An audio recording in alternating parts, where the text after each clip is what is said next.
I forgot that we hadn't recorded the ASDM version of Active Standby Failover, so that's what I'm going to do now. And all I've done, I've turned back on the active firewall, and all that I've done is I've added a management interface or a management Windows server so that we could get onto the ASDM. And I'm going to do the configuration on that and on the ASA management interface, and we're going to see what happens there. So let's jump into our Windows server, and what I need to do, I need to give it an interface IP address.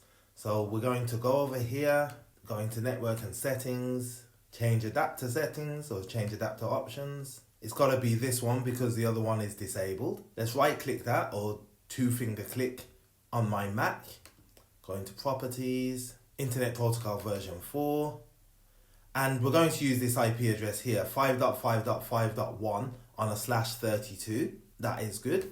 Okay, let's say okay. And now let's jump onto our ASA, our primary ASA.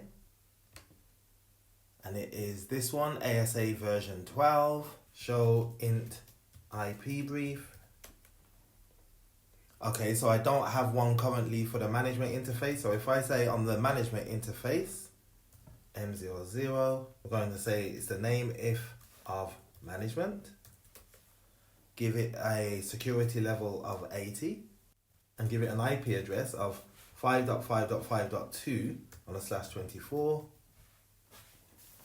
Failover is enabled, but standby IP address is not configured for this interface. No problem. Let's no shut that interface. And also just a couple of things I need to do to enable access to the ASDM.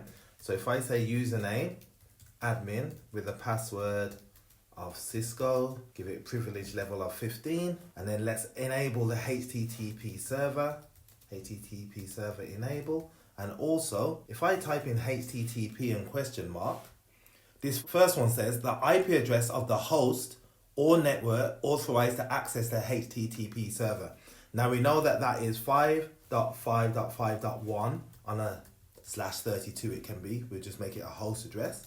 And it's coming in through the management interface. I think that's it. Now if I go back onto my Windows box, let me close this down. And luckily for me, I already have ASDM installed on the desktop. So I'm going to use that. And this is one of the advantages sometimes of renting out a rack. You don't have to do all of these, but I do understand if you want your own personal lab, which I actually may do in the next couple of weeks. All right, so the device IP address is 5.5.5.2. Our username is admin and our password is Cisco. Let's continue. Now the only cheat about this is I'm not going to be configuring the ASDM from scratch, but the ASDM reflects what is already covered on the command line, so we should be able to see the steps to get it up and running, and I might do some additional steps. So let's just say okay here. Now to get into our failover configuration, we go to configuration here, we go down to device management, and it's under high availability and scalability. Let's just expand that, and this one failover is what we're looking for. Now you see all of our parameters are already filled out here. So we've enabled failover, which enables the failover system. We've added our shared key for authentication. We know that the failover link is gigabit Ethernet 0/2. Our IP address is 192.168.2.1. We are the primary unit. The name of the link is failover. Standby IP is 192.168.2.2. Our state failover is also the same link, but we're going to do some additional things. We're also going to enable HTTP replication because all TCP connections apart from port 80 are replicated in the failover scenario. So we're going to actually tick this box here. What else can we actually do? Interfaces? No. Criteria? These are just some standard settings. MAC address. Guys, I have a request from you. If you're enjoying the free content, I'm looking to increase my subscriber count to 4,000 subscribers by June. But I can only do that if you give me the Play Special. Do you want to know what the Play Special is? Press like and subscribe.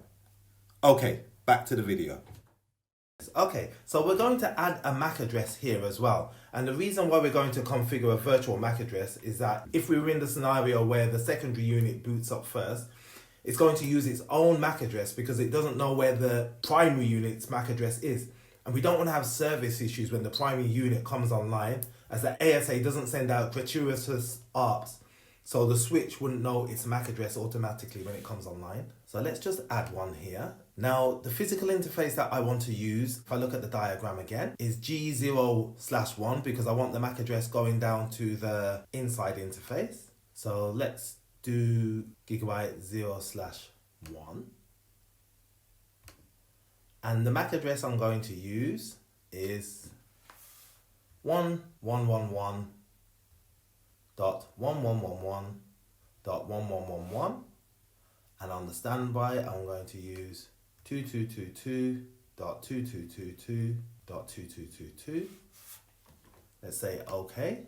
Right, the active MAC address must not set the multicast bit 01. So what I can do, that's good. So what I can do, I could just change the first bits to all zeros. So 0000, and that will make sure that I'm not setting the multicast bit. And I'll make this also 0000. That should be okay. Right, let's apply that. And before I apply this, let's just see what MAC addresses are coming up on our switch. So if I go across to our switch, which is here, and if I say, actually everything looks a lot bolder on the switch, sorry, so let's just make this session a bit bolder as well. Yeah, if I go onto the switch and I say show MAC address table, you see that the two MAC addresses that I'm learning from the two ASAs are, this one goes to our primary, which has a MAC address of 5074.000C0002, and this one goes across to our secondary. Once I press enter on the ASA, on the ASDM, I'm expecting this one to change to 000 all ones, and this one will also change because it's replicated across to the secondary to 0000, then all twos afterwards. So let's do that configuration commit. Let's save that as well. Right, now let's jump back over to our switch, and you can see that these MAC addresses have come through. These ones are now no longer valid. So what I'm going to do, I'm just going to clear the MAC address table. If I say clear MAC address table, oh, I need to put dynamic on the end as well. And then we look back in the MAC address table and we can see that we only have 000 and all ones and 000 and all twos. And this one will come back if I was to do a ping from the actual host, which I will actually do. Let's just do this here from our inside router. If I was to ping 192.168.10.1 and then jump back onto the switch, looking at our MAC address table, and this one has come back up. If I just do now show failover, everything looks the same. We can see that this is the primary unit. Our failover link is called failover. It's up, normal and monitored for the outside interface, normal and monitored for the inside interface, normal and monitored on the secondary device. And we can see also that our stateful link is up and running, and we haven't got any ACLs or anything here to actually look. We don't have any VPNs or anything, but that is it for the configuration on the ASDM. Hope that's been helpful for you, and I'll see you in the next video.